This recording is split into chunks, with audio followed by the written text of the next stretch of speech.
তুফাইল ইবনে আমর এখনো পর্যন্ত ইসলাম গ্রহণ করেন নাই। ওনার বাড়ি মক্কায় না, ওনার বাড়ি মদিনায় না। তুফাইল ইবনে আমর আল্লাহর নবী বিশ্ব নবী রাহমাতুল লিল আলামিন কাবা জিয়ারত করে এই জায়গার মধ্যে তিনি আয়েশা আবু জাহেলের লোকেরা বলে, ও তুফাইল ইবনে আমর, আমাদের দেশে মুহাম্মদ সে একটা জাদুঘর, তার যদি তেলাওয়াত শুনো, এই তেলাওয়াত শুনে মানুষ পাগল হয়ে যায়, তার চেহারা দেখে মানুষ পাগল হয়ে যায়। আল্লাহ নিজেই বলেন, আমার নবীর চাইতে এত সুন্দর করে আমি আল্লাহ কাউকে বানাই নাই। ওয়া ইন্নাকা লাআলা খুলুকিন আযীম।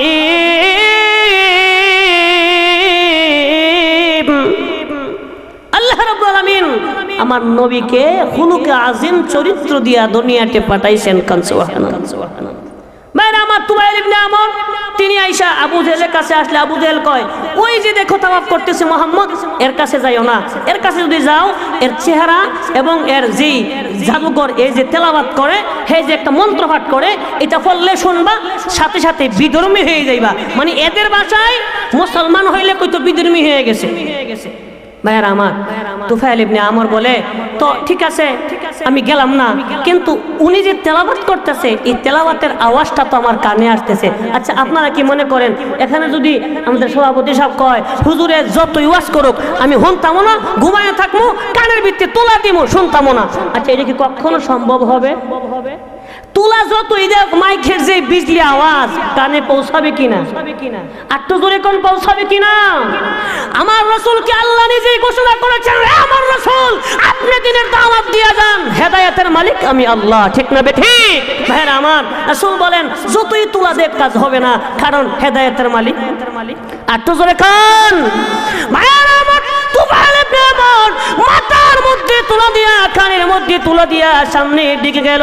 ভাইরা আমার, আমাদের দেশে দেখবেন কিছু লোক নামাজের মধ্যে দাঁড়ায়, নামাজের মধ্যে দাঁড়াইয়া মন আল্লাহর দিকে, রু আল্লাহর দিকে, মাথা আল্লাহর দিকে, কিন্তু চোখটা আবার এদিক সেদিক ঘুরায়, এমন লোক আছে না নাই? আর তো জোরে কোন আছে না নাই? তুফাইল ইবনে আমর এই কাবা চত্বরে আমার আপনার নবী, পেয়ারা নবী কাবা তওয়াফ করে, জিয়ারা করে। তুফাইল ইবনে আমর তাকায় দেখে, হঠাৎ করে চোখ গেল আমার রাসূলের দিকে, তাকায় দেখে এমন সুন্দর চেহারা আমার রাসূলের, এই চেহারা থেকে মুখ ফিরানো যায় না। তাকায় দেখে এমন সুন্দর সুদর্শন, সুন্দর না শুধু সুদর্শন একটা লোক দেখা যায়, এর থেকে চোখ আনন্দ যায় না। ঠাস করে তুলা ছিঁড়ে ফেলে দিল, তুলা ছিঁড়ে ফেলে দিয়া তিনি তেলাওয়াত শুনে, আমার রাসূল তেলাওয়াত করে,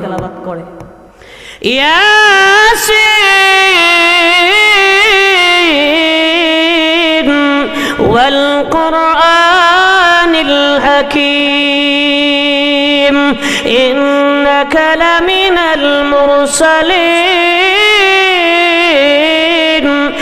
আলা সিরাতিম মুস্তাকিম। আল্লাহর নবী তেলাওয়াত করেন, এত সুন্দর সুমধুর তেলাওয়াত। এই তেলাওয়াত যখন কাফির মুশরিক বেঈমান মুনাফিক শুনতে দেরি হয়, ঈমান আনতে একটা সেকেন্ড দেরি হয় না। তুফাইল ইবনে আমর বলে, আমি লোকটার দিকে তাকায় দেখি এই লোকটার এত সুন্দর চেহারা, এই সুন্দর চেহারার মানুষ কোনোদিন পাগল হতে পারে না। আচ্ছা আপনারা কোন যারা পাগল, এদের চেহারা সুন্দর আসেনি? সুন্দর নাই। চেহারার মধ্যে কালিমালি লাগাইয়া, বস্তা বাস্তি ভিন্দা, ডাব্বা ডুব্বা কান্দ লইয়া পাগল তো পাগল, ঠিক না বেঠিক? তুফাইল ইবনে আমর তখন পর্যন্ত মুসলমান হন নাই, তিনি ডাক দিয়ে বলেন, এত সুন্দর সুদর্শন একটা মানুষ কোনদিন পাগল হতে পারে না, এত সুন্দর সুমধুর তেলাওয়াত কোনদিন পাগল হতে পারে না। আমার রাসূল তেলাওয়াত করে, সে শুনে হঠাৎ ডাক দিয়ে বলে, ও আমার কওমের লোকেরা, আমি আর একটা সেকেন্ড দেরি করতে চাই না, আমি এক্ষুনি মুসলমান হয়ে যাব। তোমরা মুসলমান হইলে হও, না হইলে নাই, কিন্তু আমি আর সহ্য করতে পারতেছি না, আমি এক্ষুনি কালেমা পড়ে মুসলমান হয়ে গেলাম। লা ইলাহা ইল্লাল্লাহু মুহাম্মাদুর রাসূলুল্লাহ সাল্লাল্লাহু আলাইহি ওয়াসাল্লাম। তুফাইল ইবনে আমর রাদিয়াল্লাহু তাআলা আনহু আল্লাহর নবীকে ডাক দিয়ে বলেন, ইয়া রাসূলুল্লাহ, ইয়া হাবিবাল্লাহ, ইসলাম গ্রহণ করার আগে আপনি ছিলেন আমার কাছে সবচেয়ে খারাপ মানুষ, কিন্তু ইসলাম গ্রহণ করার পরে নবী গো আপনি হইছেন আমার কলিজার টুকরা। ভাইরা আমার, আল্লাহর নবীর চেহারার দিকে তোমায় ছিলেন। সাহাবী কেরাম বলেন, আমরা যখন ঘরের ভিতরে খাবার নাই, 3টা 5টা 7টা খেজুর খাইতাম, আল্লাহর নবীর চেহারার দিকে তাকাইতাম, তখন আমাদের ক্ষুধা নিবারণ হয়ে যেত। আম্মা জান ফাতিমা বলেন, আমার ঘরের ভিতরে কোনো খাবার নাই, আলী আসাদুল্লাহিল গালিব, আল্লাহর বিজয়ী বাঘ আলী সেই জায়গায় যুদ্ধ হয়, আল্লাহর নবী খালি বলেন, আবু হে আলী, এই জায়গায় যুদ্ধে যেতে হবে, বলতে দেরি হয়, রওনা হইতে 1 সেকেন্ড দেরি হয় না। ঘরের খবর নাই, পরিবারের খবর নাই, সন্তানের খবর নাই, আমার হোসেন হাসান কান্দে খাবারের জ্বালায়, ঘরের ভিতরে কোনো খাবার নাই। আমি তখন আমার আব্বার কাছে মুহাম্মদুর রাসূলুল্লাহ সাল্লাল্লাহু আলাইহি ওয়াসাল্লামের কাছে পাঠায়া দেই। কারণ কেন পাঠায়া দেই? আমার আব্বার চেহারা আমার 2 সন্তান তখন দেখবে, আমার আব্বার চেহারার দিকে চাইতে দেরি হবে, ক্ষুধা নিবারণ হতে 1টা সেকেন্ড দেরি হবে না। আজান কটায় হুজুর? আজান কটায় হুজুর?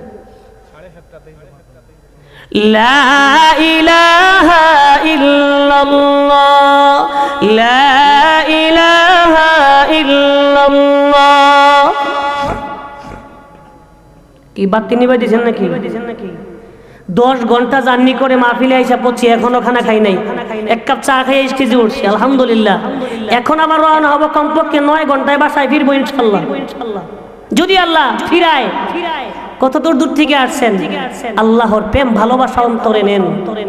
ইল্লাল্লাহর জিকির একদম উচ্চ আওয়াজে হবে, জমিন আওয়াজ করবে, আল্লাহর আওয়াজ পর্যন্ত পৌঁছবে। বলেন ঠিক না বেঠি? ইমানদার তারাই ইমানদার যখন আল্লাহর এই বান্দাদের সামনে কোরআন তেলাওয়াত করা হয়, আল্লাহর নাম নেওয়া হয়, নবী সাল্লাল্লাহু আলাইহি ওয়াসাল্লামের নাম নেওয়া হয়, অন্তরটা মোমের মতো নরম হয়ে যায়।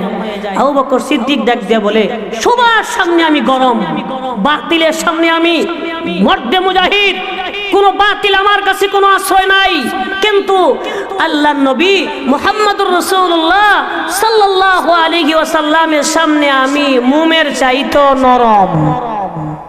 কিসের চাইতে নরম? তো নবীর সামনে যদি মোমের চাইতে নরম হয়, আল্লাহর সামনে নামাজে খাড়াইলে কেমন হইব? আল্লাহ বলেন, তুমি যখন আমার কুদ্দতি কদমে আমার ইত্তেবা করো, আমাকে সেজদা করার জন্য তুমি খালি জমিনে মাথা ফালাও, তোমার ভিতরে আমার ভিতরে কোনো পার্থক্য থাকে না। আমি তখন সরাসরি তোমার সামনে আইসা তোমাকে বলি, বান্দা কি লাগবে খালি আমাকে বলো। কোন সুবহানাল্লাহ। ভাইরা আমার, এই কোরআন এত দামি, এই কোরআন যারা মানবে, আজকে হযরত উলামায়ে কেরাম দেখেন কত সম্মানী, উলামায়ে কেরামের দাম বেশি, উলামায়ে কেরামের হাজার হাজার মানুষ কথা শুনে, হাজার হাজার মানুষ ওনাদের ইত্তেবা করে, ঠিক না বেঠিক? আলহামদুলিল্লাহ, আমাদের জনতার গৌরব উস্তাদে মুহতারাম আব্দুল জব্বার হাফিজাহুল্লাহ, তিনি যদি একটা কথা বলেন, আমি মনে করি এই জনতাপুরের লোকেরা শুনে, ঠিক না বেঠিক? একটু অস্তে কোন রাসূল বলেন 4টা জিনিস করো, 5 নম্বরে যাইও না। আলেম হও, সন্তানকে আলেম বানাও। সন্তান আলেম বানাইতে পারছো না, একটা লজিং রেখে তার খেদমত করো, এও পারছো না, আলেমদেরকে সম্মান করো। এটাও যদি না পারো, জানিয়ে রাখো, কোশ্চেন কালেও আলেমদের বিরোধিতা করিও না। আল্লাহ রাসূল সাল্লাল্লাহু আলাইহি ওয়াসাল্লাম বলেন, খায়রুকুম মান তাআল্লামাল কুরআন ওয়া আল্লামা। এই আয়াত, এই হাদিসের ব্যাখ্যা রাসূল আকরাম সাল্লাল্লাহু আলাইহি ওয়াসাল্লাম বলেন, খায়রুকুম মান তাআল্লামাল কুরআন ওয়া আল্লামা। পৃথিবীতে সবচেয়ে ভালো মানুষ, সবচেয়ে উত্তম ফজিলতপূর্ণ মানুষ তারা যারা প্রথমে কোরআন শিখে এবং শিক্ষা দেয়। তাহলে বোঝা গেল, ডক্টরের কথা আল্লাহ এখানে বলে নাই, হাই স্কুলের টিচারের কথা আল্লাহ বলে নাই, একটা প্রিন্সিপালের কথা আল্লাহ বলে নাই, আল্লাহ একজন লর্ডিয়ারের কথা বলেন নাই, আল্লাহ একজন উকিল ব্যারিস্টারের কথা বলেন নাই, প্রাইম মিনিস্টারের কথা বলেন নাই, একজন ড্রাইভারের কথা বলেন নাই। বলেছে কার কথা? যারা কোরআন শিক্ষা করে এবং শিক্ষা দেয়, এরা পৃথিবীর কি মানুষ? কন্যা কি মানুষ? শ্রেষ্ঠ মানুষ, সেরা মানুষ। ভাইয়ের আমার, শিক্ষা ব্যবধান আছে। গত 3 মাস আগে আমি দেখলাম ভাইয়ের আমার, উত্তরবঙ্গে একটা মহিলা ভাইয়ের আমার জাস্টিস এমন একটা মুরব্বী, উনাকে কি জানি বলছে, তো মুরব্বী মানুষ, মুরব্বীরা দেখবেন ছোট বাচ্চা মুরব্বী কোনো তফাৎ নাই, ঠিক না বেঠিক? মুরব্বী যখন একটু বয়স বেশি হয় তখন আল্লাহ রাব্বুল আলামিন, এটা আল্লাহ পাকের নিজাম, আল্লাহ করেছেন, এদের মন মস্তিষ্ক একটা ছোট মানুষের মতো হয়ে যায়। তো ভাইরা আমার কি বলছে, এই মহিলা মুরব্বীরে সর দিছে। আপনি বলেন যেই শিক্ষা বাবার বয়সী একটা মুরব্বী তার হাত থেকে রেহাই পাইল না, এই ম্যাজিস্ট্রেটের হাত থেকে দেশ কি পাইবে? বলেন কি পাওয়ার আশা রাখেন? ভাইরা আমার, এজন্য সব শিক্ষাই শিক্ষিত না। শিক্ষার নামের কিছু কুশিক্ষা এই দেশে আছে, যেইটাকে মানুষ থেকে জানোয়ারে পরিণত করে। বলেন ঠিক না বেঠিক? এজন্য যদি আপনার সন্তানটাকে সুশিক্ষায় শিক্ষিত করতে চান, মাদারিসে কওমিয়াতে লেখাপড়া করান। বেশি পড়াইতে পারলেন না, কমপক্ষে আপনি যদি ভাইরা আমার এই বর্তমানের যে নেশাব বাড়িছে, কমপক্ষে আপনি নাজারা পর্যন্ত পড়াইয়া, নাজারাটা সুন্দর করে শিখ কইরা আপনি ভাইরা আমার এই পর্যন্ত যদি পড়ান, এই নাজারা পর্যন্ত পড়াইলে অটোমেটিক কোরআন যখন সহি শুদ্ধ করে পড়তে পারবে, তখন দেখবেন তার ভিতরে কোরআনের মহব্বত ঢুকবে, আল্লাহ পাকের রহমত ভিতরে ঢুকবে। এই সন্তানটা কোনোদিন বেলাইনে যাবে না। বলেন ঠিক না বেঠিক? এই জন্য ভাইরা আমার, আজকে যে আয়াতে কারিমা তেলাওয়াত করেছি, আল্লাহ বলেন প্রথম নম্বরে আমি আল্লাহর আনুগত্য করো, আমার রাসূলের আনুগত্য করো, আমি আল্লাহকে ভয় করো। আমি আল্লাহকে যদি ভয় করো, 4 নম্বর যেই কথা আল্লাহ আয়াতে বলেছেন, ওয়াত্তাক, আমি আল্লাহর অবাধ্যতাকে পরিহার করো। আমি আল্লাহ যেই কাজ করলে তোমার দিকে অবাধ্য হই, এই কাজটা তুমি করিও না। আল্লাহ যেন আমাদের সকলকে আল্লাহর সকল অবাধ্যতাকে পরিহার করার তৌফিক দেন। বলেন আমিন। ফাউলাইকা হুমুল ফাইজুন, তারাই হবে সফল কামকারা। 4টা জিনিস করবে। 1 নম্বরে আল্লাহর আনুগত্য, 2 নম্বরে রাসূলের আনুগত্য, 3 নম্বরে আল্লাহকে ভয় করবে, 4 নম্বরে আল্লাহর অবাধ্যতাকে পরিহার করবে। এখন এই 4টা জিনিস পাইতে হইলে কোন জায়গায় লেখাপড়া করা দরকার? মাদ্রাসায়। বলেন না কোন জায়গায়? এই 4টা জিনিস আমার এই 4টা আয়াতের 4টা জিনিস পাইতে হইলে মাদ্রাসায় পড়া দরকার। এই জন্য ভাইরা আমার, আপনারা মাদ্রাসায় সন্তান দিবেন এবং আলেম ওলামাদের খেদমত করবেন। হতে পারেন কিয়ামতের কঠিন ময়দানে একটা আলেমকে মহব্বত করতেন। আকসিরুল ইখওয়ানা ফা ইন্না লিকুল্লি আখিন শাফাআতুন ইয়াউমাল কিয়ামা। আমার রাসূল বলেন কিয়ামতের কঠিন ময়দানে হতে পারে এই উলামায়ে কেরাম, এই হুজুর, এই ইমাম, এই খতিব, এই মাদ্রাসা মুতামিম সাহেব, নাজিমে তালিমাত, উনি জান্নাতি হবে আপনার বন্ধুত্ব থাকার কারণে। আল্লাহ বলবেন, কয়ো মুতামিম সাহেব, নাজিম সাহেব, তোমার যে মহব্বত করতে একটা লোক, ওই যে মুরব্বী জাহান্নামে যায়, তুমি এরে তুললে আনো, আমি আল্লাহ আজকে তোমার সুপারিশ কবুল করব। হতে পারে ইমাম সাহেব, মুয়াজ্জিন সাহেব, খতিব সাহেব, উনার শাফায়াতে আল্লাহ আমাকে আপনাকে মাফ করে দিবেন, জান্নাত দিবেন। বলেন ঠিক না বেঠিক?